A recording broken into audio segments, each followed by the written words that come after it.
Hello everyone, स्वागत है आप सभी का हमारे YouTube channel exam 2.0 study channel पर। आज के इस वीडियो में हम लोग बीट प्रेस परीक्षा 2023 के लिए कला वर्ग का क्लास 8 हम लोग कवर करने जा रहे हैं, जिसमें हम लोग 50 इंपॉर्टेंट प्रश्नों को देखेंगे जो कि आपके एग्जाम के लिए अति महत्वपूर्ण होगा।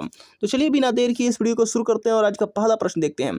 और इससे पहले मैंने 7वां क्लासेस ले लिया था, उसमें भी 50 इंपॉर्टेंट प्रश्नों को देखे थे। अगर आपने उसे नहीं देखा है तो जाकर के उसे देख सकते हैं, तो ताकि आपके एग्जाम का जो तैयारी है वो जबरदस्त चलता रहे। तो चलिए देखते हैं आज का पहला प्रश्न क्या है। खंड ब यानी कला वर्ग का पहला प्रश्न यहाँ पर दिया गया है कि वह परत जहाँ ऊंचाई बढ़ने के साथ साथ तापमान में बिल्कुल कमी नहीं होती है। यहाँ पर ऑप्शन में से करेक्ट आंसर बताने हैं। मैं यहाँ पर डायरेक्ट आपको आंसर बताते चल रहा हूँ, ऑप्शन बताने में देरी होगी, इसीलिए यहाँ पर डायरेक्ट यहाँ पर आंसर होगा ऑप्शन नंबर सी यानी समतापमंडल। वह परत जहाँ ऊंचाई बढ़ने के साथ साथ तापमान में बिल्कुल कमी नहीं होती है समतापमंडल में, तो ऑप्शन नंबर सी करेक्ट हो जाएगा। इसके बाद अगला प्रश्न यहाँ पर 52 नंबर दिया गया है कि गांधी जी के सत्याग्रह का निम्नलिखित में से किन्हीं दो से जुड़ाव है। तो आपको बताना है किससे जुड़ाव है। ऑप्शन दिए गए यहाँ पर ज्ञान और धर्म, और दूसरा ऑप्शन दिया गया है, दूसरा ऑप्शन है यहाँ पर सच्चाई और अहिंसा, और तीसरा ऑप्शन है सच्चाई और उदारता, और चौथा ऑप्शन है मातृभूमि के प्रति प्यार और औपनिवेशिक स्वामियों के प्रति घृणा। तो इसमें से कौन सा करेक्ट होगा। तो सत्याग्रह के लिए किन्हीं को दो से जुड़ाव है महात्मा गांधी का, तो इसका करेक्ट आंसर हो जाएगा ऑप्शन नंबर बी यानी सच्चाई और अहिंसा। इसी तरीके से आगे बढ़ते हैं 53 नंबर यहाँ पर दिया गया कि जनसंख्या घनत्व से आप क्या समझते हैं। तो इसका करेक्ट आंसर क्या होगा, ऑप्शन में से बताने हैं, तो जल्दी से इसका करेक्ट आंसर बताइए। तो इसका करेक्ट आंसर हो जाएगा ऑप्शन नंबर बी यानी प्रति वर्ग किलोमीटर में रहने वाले लोगों की संख्या को हम लोग जनसंख्या घनत्व कहते हैं। उसके बाद अगला प्रश्न हम देखते हैं 54 नंबर दिया गया कि निम्नलिखित में से कौन सी पूंजीवादी अर्थव्यवस्था की विशेषता नहीं है। तो जल्दी से इसका करेक्ट आंसर बताइए। पूंजीवादी अर्थव्यवस्था की विशेषता नहीं है, तो इसका करेक्ट आंसर हो जाएगा ऑप्शन नंबर सी यानी सेवा प्रयोजन। अगला देखते हैं यहाँ पर 55 नंबर दिया गया कि दोआब का क्या मतलब होता है। बहुत सा आसान क्वेश्चन है ये, दोआब का क्या मतलब है। तो इसका करेक्ट आंसर हो जाएगा ऑप्शन नंबर सी, दो नदियों के बीच की भूमि को दोआब कहते हैं। इसी तरीके से आगे बढ़ते हैं 56 नंबर यहाँ पर दिया गया है दक्षिण गंगोत्री क्या है। तो दक्षिण गंगोत्री क्या है यहाँ पर आपको बताने हैं।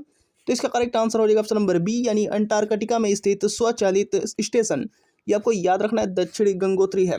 उसके बाद अगला प्रश्न हम देखते हैं 57 नंबर यहाँ पर दिया गया है कि जहांगीर के काल में मुगल दरबार में आने वाला पहला अंग्रेज कौन था। तो इसका करेक्ट आंसर हो जाएगा ऑप्शन नंबर बी यानी कैप्टन विलियम हॉकिंस, ये आपको याद रखना है, मुगल दरबार में आने वाला पहला अंग्रेज था। उसके बाद अगला प्रश्न हम देखते हैं 58 नंबर दिया गया कि नर्मदा जल विवाद न्यायाधिकरण की किन राज्यों के बीच जल के बंटवारे को सुलझाने के लिए गठन किया गया था। तो इसका करेक्ट आंसर क्या होगा, नर्मदा जल विवाद न्यायाधिकरण का किन राज्यों के बीच जल को बंटवारे के सुलझाने के लिए गठन किया गया था। तो इसका करेक्ट आंसर हो जाएगा ऑप्शन नंबर सी यानी गुजरात, महाराष्ट्र, राजस्थान और Madhya Pradesh. Option number C correct हो जाएगा। उसके बाद अगला प्रश्न हम देखते हैं 59 नंबर यहाँ पर दिया गया है कि राष्ट्रपति संघ सरकार का कोई भी कार्य निम्नलिखित में से किस प्रकार से राज्य सरकार को सौंप सकते हैं। तो इसका करेक्ट आंसर क्या होगा यहाँ पर आप लोग को बताने हैं। तो इसका करेक्ट आंसर हो जाएगा ऑप्शन नंबर सी यानी राज्य सरकार से परामर्श करके सौंप सकते हैं। उसके बाद अगला प्रश्न हम देखते हैं 60 नंबर। अब 60वां नंबर यहाँ पर दिया गया है कि निम्नलिखित में से क्या अजंता गुफाओं के संबंध में सही नहीं है। तो यहाँ पर ऑप्शन दिए गए और इसमें से करेक्ट आंसर बताने हैं। तो इसका करेक्ट आंसर हो जाएगा ऑप्शन नंबर सी यानी वे प्राचीन भारत में प्रयुक्त तकनीकों को दर्शाती है, ये बात सही नहीं है, इसीलिए ऑप्शन नंबर सी करेक्ट हो जाएगा। उसके बाद अगला प्रश्न हम देखते हैं 61 नंबर यहाँ पर दिया गया कि समाजीकरण की प्रक्रिया समाप्त होती है। तो यहाँ पर बताना है किस अवस्था में यहाँ पर समाप्त होती है। तो इसका करेक्ट आंसर हो जाएगा ऑप्शन नंबर डी, मृत्यु के बाद समाप्त होती है। उसके बाद अगला प्रश्न हम देखते हैं 62 नंबर दिया गया है कि टोटम की विशेषता कौन सी नहीं है। तो जल्दी से इसका करेक्ट आंसर बताइए। ऑप्शन में से करेक्ट आंसर हो जाएगा ऑप्शन नंबर डी यानी अंतः विवाह एंडोगैमी के नियमों का पालन करना टोटम की विशेषता नहीं है, ये आपको याद रखना है।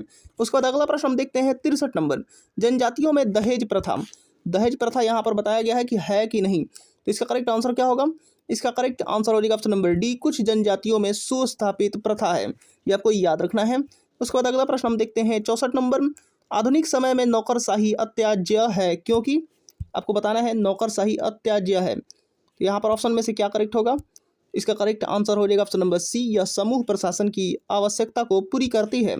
उसके बाद अगला प्रश्न हम देखते हैं 65 नंबर दिया गया कि अद्वैत वेदांत के प्रतिपादक थे। तो जल्दी से इसका करेक्ट आंसर बताइए, कौन है अद्वैत वेदांत के प्रतिपादक। तो इसका करेक्ट आंसर हो जाएगा ऑप्शन नंबर ए यानी शंकराचार्य। उसके बाद अगला प्रश्न यहाँ पर 66 नंबर दिया गया है कि वैदिक विचारधारा आधारित है, तो किस पर आधारित है ये आपको बताने हैं। तो इसका करेक्ट आंसर हो जाएगा ऑप्शन नंबर डी, यानी वेदों पर आधारित है वैदिक विचारधारा। उसके बाद अगला प्रश्न हम देखते हैं 67 नंबर यहाँ पर दिया गया है कि निम्नलिखित में से कौन यथार्थवादी दार्शनिक नहीं है।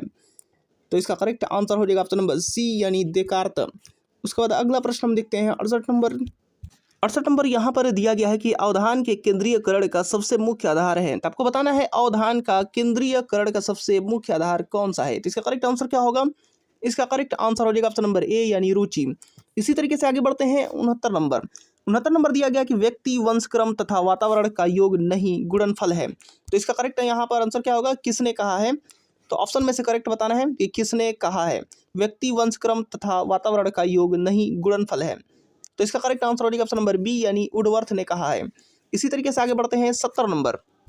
अब 70 नंबर यहाँ पर दिया गया है कि वातावरण के संबंध में पितृकों को अलावा व्यक्तियों को प्रभावित करने वाली वस्तु वातावरण है। तो आपको बताना यहाँ पर किसने कहा है।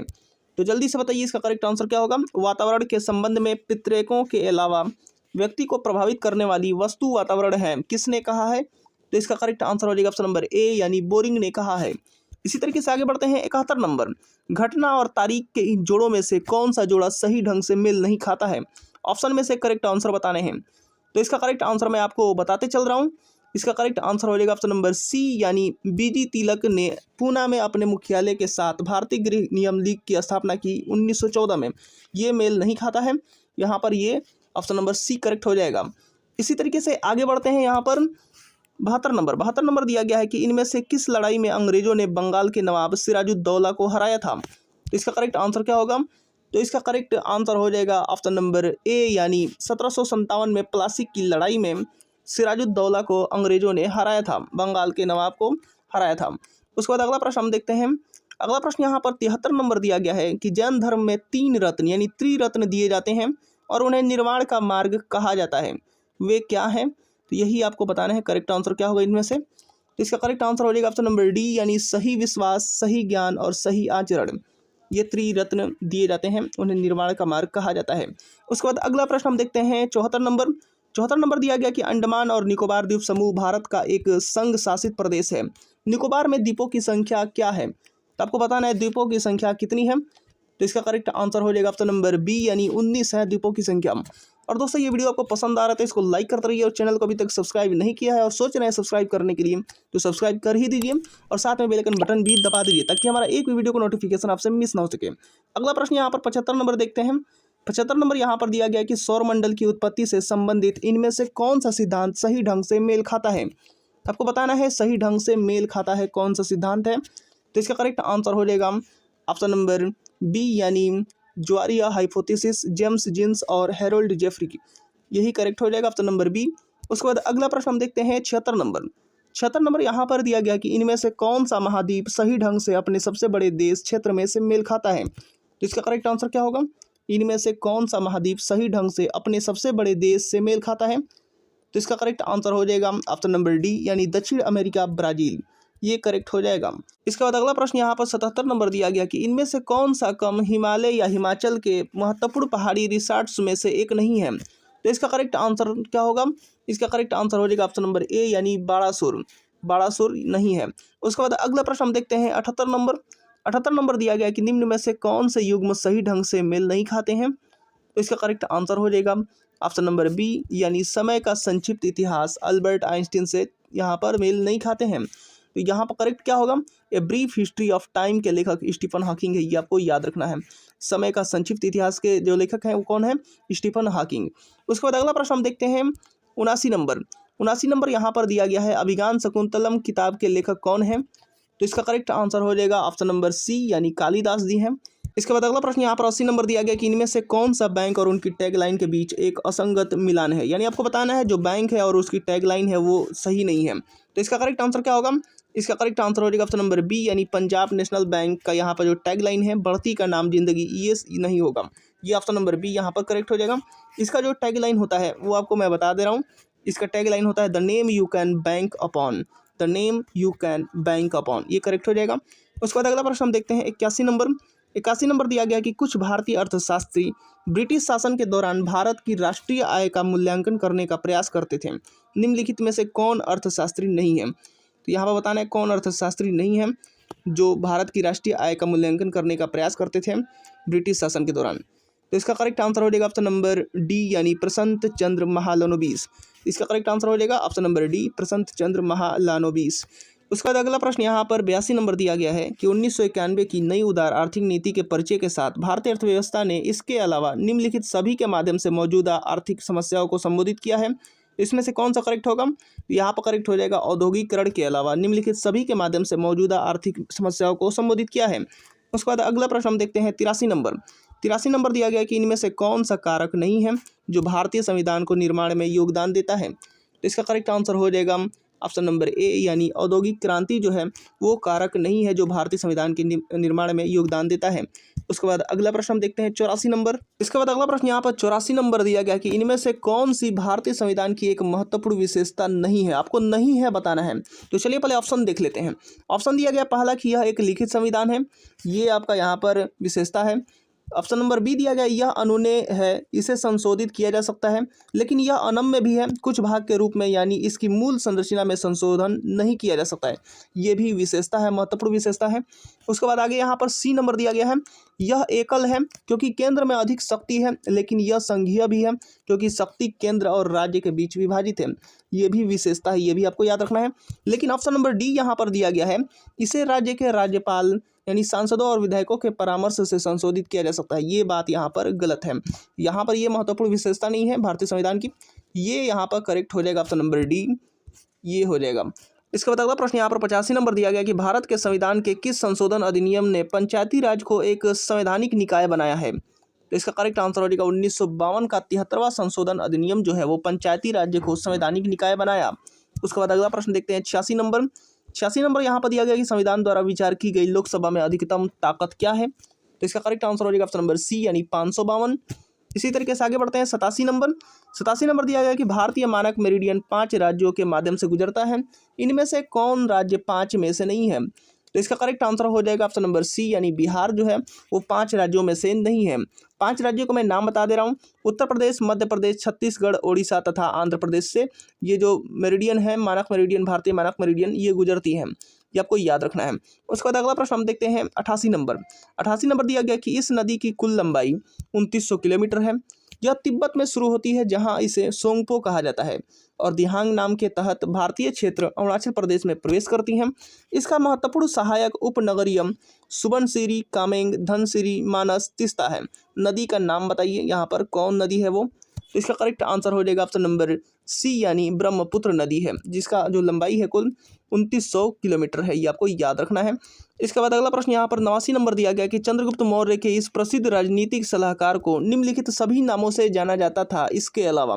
तो किसके अलावा सभी नामों से जाना जाता था? तो इसका करेक्ट आंसर हो जाएगा ऑप्शन नंबर डी यानी समुद्रगुप्त के अलावा चाणक्य, विष्णुगुप्त और कौटिल्य के नामों से जाना जाता था। उसके बाद अगला प्रश्न हम देखते हैं 90 नंबर। 90 नंबर यहाँ पर दिया गया है कि पाली में बौद्ध ग्रंथों को आमतौर पर त्रिपिटक यानी थ्रीफोल्ड बास्केट कहा जाता है। इनमें से कौन सा त्रिपिटकों में से नहीं है? तो ऑप्शन देख लेते हैं पहले। तो यहाँ पर ऑप्शन दिए गए और इसमें से करेक्ट आंसर हो जाएगा ऑप्शन नंबर सी यानी उपशाक पिटक, जो कि त्रिपिटकों में से नहीं है। तो ऑप्शन नंबर सी करेक्ट हो जाएगा। इसी तरीके से आगे बढ़ते हैं 91 नंबर। 91 नंबर दिया गया कि 10वें और आखिरी सिख गुरु कौन थे? तो आपको बताना है 10वें या आखिरी सिख गुरु कौन थे। तो इसका करेक्ट आंसर हो जाएगा ऑप्शन नंबर डी यानी गुरु गोविंद सिंह। उसके बाद अगला प्रश्न देखते हैं 92 नंबर। 92 नंबर यहाँ पर दी गई है कि दी गई जानकारी के अनुसार राजवंश की पहचान करें। तो राजवंश की यहाँ पर पहचान करना है। यहाँ पर जो पॉइंट दिया गया है इस जानकारी के अनुसार आपको राजवंश बताना है। तो यहाँ पर पहला पॉइंट यहाँ पर दिया गया है, पुष्यमित्र ने इस वंश की स्थापना की। उनके प्रभुत्व दक्षिण में नर्मदा नदी तक फैले थे और पाटलिपुत्र, अयोध्या और विदिशा के शहर शामिल थे। उन्होंने 2 अश्वमेध बलिदान किए। उन्होंने बैक्ट्रियन राजा डोमिट्रियस को भी हराया। उसके बाद अगला पॉइंट यहाँ पर दिया गया है, राजवंश का 5वां राजा भागभद्र था। और तीसरा पॉइंट दिया गया, पतंजलि के गौरव ग्रंथ महाभारत से इस समय के दौरान लिखे गए थे। तो कौन सा राजवंश है ये आपको बताने हैं। तो इसका करेक्ट आंसर हो जाएगा ऑप्शन नंबर डी यानी शुंग राजवंश। इसी तरीके से आगे बढ़ते हैं 93 नंबर। 93 नंबर यहाँ पर दिया गया कि हर्षवर्धन ने 5 इंडीज को अपने नियंत्रण में लिया। इनमें से कौन सा 5 इंडीज था? तो इसका करेक्ट आंसर हो जाएगा ऑप्शन नंबर बी यानी पंजाब, कन्नौज, बंगाल, बिहार और उड़ीसा, ये आपको याद रखना है। इसके बाद अगला प्रश्न देखते हैं 94 नंबर। 94 नंबर यहाँ पर दिया गया है कि अकबर के 9 रत्न के बारे में इनमें से कौन सा सही ढंग से मेल नहीं खाता है। तो सही ढंग से मेल नहीं खाता है ये आपको बताना है अकबर के 9 रत्न के बारे में। तो इसका करेक्ट आंसर हो जाएगा ऑप्शन नंबर बी, यानी राजा मान सिंह व अकबर के वित्त मंत्री थे। ये गलत है, यहाँ पर ये करेक्ट नहीं होगा। ऑप्शन नंबर बी यहाँ पर हो जाएगा सही। उसके बाद अगला प्रश्न हम देखते हैं 95 नंबर। 95 नंबर यहाँ पर दिया गया कि इनमें से कौन सा टेक्टोनिक प्लेट के मूवमेंट या शिफ्ट के कारण होता है जहाँ टेक्टोनिक प्लेट मिलते हैं। तो इसका करेक्ट आंसर हो जाएगा ऑप्शन नंबर डी, यानी भूकंप होता है। इसके बाद अगला प्रश्न यहाँ पर 97 नंबर दिया गया है कि 1876 में कलकत्ता में किसके द्वारा इंडियन नेशनल एसोसिएशन की स्थापना की गई थी। तो इसका करेक्ट आंसर हो जाएगा option number C, Anand Mohan Bose के द्वारा। उसके बाद अगला प्रश्न हम देखते हैं 98 नंबर। 98 नंबर दिया गया कि निम्नलिखित में से किस पदार्थ का ओडिशा की बदम पहाड़ खानों में खनन किया जा रहा है। तो इसका करेक्ट आंसर हो जाएगा ऑप्शन नंबर बी, यानी हेमेटाइट का। उसके बाद अगला प्रश्न हम देखते हैं 99 नंबर। 99 नंबर यहाँ पर दिया गया है कि 1564 में मुगल सेनाओं से लड़ते हुए गढ़ कटंगा को बचाव करने के दौरान किस रानी की मृत्यु हो गई थी। तो इसका करेक्ट आंसर हो जाएगा ऑप्शन नंबर डी, यानी रानी दुर्गावती की। इसी तरीके से आगे बढ़ते हैं 100 नंबर और देखते हैं इस वीडियो का लास्ट प्रश्न है ये। यहाँ पर लास्ट प्रश्न दिया गया है कि मलीमत समिति के रिपोर्ट निम्नलिखित में से किससे संबंधित है। तो मलीमत समिति का रिपोर्ट किससे संबंधित है। तो इसका करेक्ट आंसर हो जाएगा ऑप्शन नंबर ए, यानी आपराधिक न्याय प्रणाली सुधार से संबंधित है। ये आपको याद रखना है, ऑप्शन नंबर ए करेक्ट हो जाएगा। तो उम्मीद करता हूँ कि ये वीडियो आपको पसंद आया होगा और अभी तक आपने इसको लाइक नहीं किया तो लाइक कर दीजिए और चैनल को अभी तक सब्सक्राइब नहीं किया तो चैनल को सब्सक्राइब करके बेल आइकन बटन भी दबा दीजिए। तो मिलते हैं अगले वीडियो में।